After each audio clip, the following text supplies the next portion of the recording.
Now that the Karen Read case has popped up with a motion from the defense, I'd like to share some observations on that trial.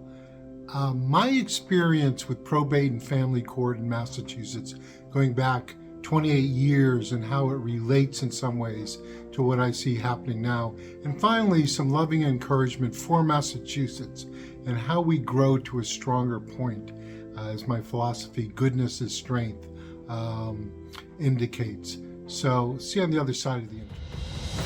Through his astonishing 28-year journey challenged by the evils of our time, John Myers has developed the philosophy saving the world. Goodness is strength. I'm going to get into more general aspects of the Karen Read situation. So for those who only see one point of view with this, you may not like this video very much, whatever it be. I do think that, but I want to point to some points of common agreement, and what all those of us who believe in the greater good, as I hear and see some of those arguments, what I would encourage out of that sense. Clearly, some things that seem, without getting into the guilt or innocence,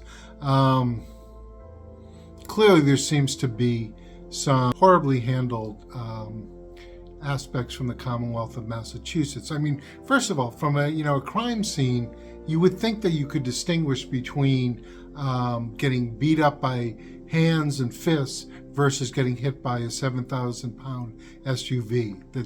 That expertise would narrow that question. And there again, the role of the Commonwealth, I believe, should be to get the right answer. Before we get into all the charges, what's the right answer? And I would think we could distinguish between hands and fists in a car.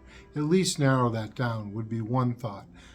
Clearly, how the Commonwealth has handled this comes under a lot of questions from the DEA's office and the judge and all this kind of thing. And I just resonated to my experience going back 28 years with Massachusetts probate and family court, where I, survived and emerged anew, on behalf of my children. And, my ex-wife went back to her native Oklahoma 8 years ago, and according to her obituary, died peacefully. So, it's like, I'm a survivor and ultimately a thriver out of this, and a deep Massachusetts experience. So some general points in terms of courts in Massachusetts is I did not see the care.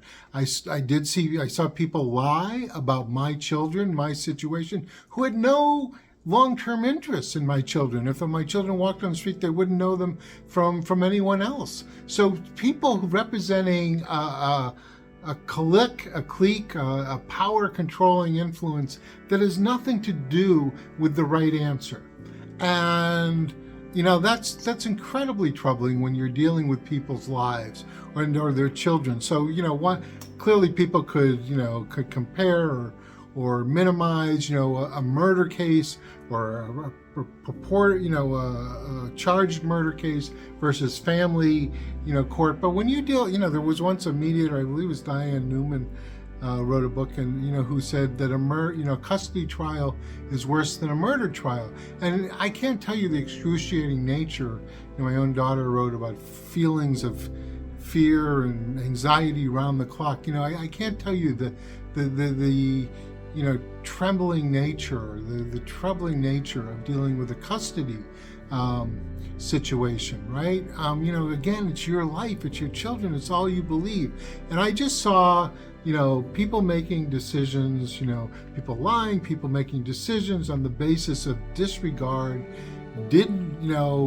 at times out of punitive things because I raised appropriate concerns, relative to court. And now I'm kind of much more in a healing or an encouraging sense. But, that doesn't mitigate that the courts really botched, the custody and divorce and handlings of my situations as they do, as then I hear and see that they do for many people. And what I'm getting at, so I guess the sense of loving encouragement I give from Massachusetts, a couple points. One is that the pursuit in any of these situations, be they civil, criminal, has to be truth. has to be, the pursuit has to be finding the right answer. We have to, there's so much, I guess I would call them corruptive influences. There's so much, obscured interests that are harming, that are obfuscating the interests of the genuine interest, a person's guilt and innocence, where children will reside, what their lives will be like, all these kind of things. So I'm getting at the word compassion, that there's got to be care for the result, and there's got to be fairness, right? Accuracy in these things, and so much in mass, which gets me to the main point I want to make about, in a more general sense, about our beloved Massachusetts, because you see this from the reaction of, in the town of Canton to, those on the other side, but there's a fervor to be right. And I guess one of my points is that, I've learned a lot. I've been in Massachusetts 44 years. I've earned the right to speak in the way that I do and come through the trenches. And develop the philosophy of goodness is strength, which is saving the world, as I like to say. But, my loving encouragement for Massachusetts is that, on a 1 to 10 scale, I've learned a lot in terms of rigors and toughness and tenacity from Massachusetts. But, on a 1 to 10 scale, 7 is probably where you want to be, 7 or 8 type of thing, right? When you go to 10 and you're only tough and you're only mean and you bully, you're harming other people.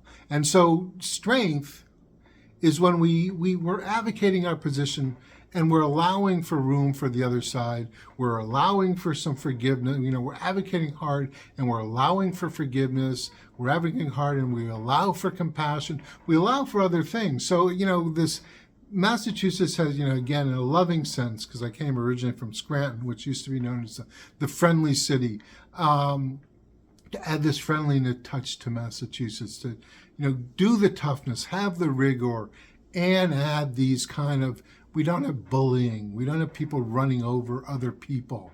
It seems rampant in some ways in Canton, and and everybody going for the throat, put honesty on the line. I call it purpose. Go for the right answer, okay? And then have a little bit of room. For those who put a little milk or cream in their coffee, whatever it be. But advocate for you, and then have some room for collaboration, because ultimately we are in a commonwealth. So that's my loving encouragement for Massachusetts. You could check out our website to look at our coaching, training, and mediation, and become a societal champion. That's what I really want to do. Those committed to their success and the success of the greater whole. So again, take a look up the website. Thanks for watching.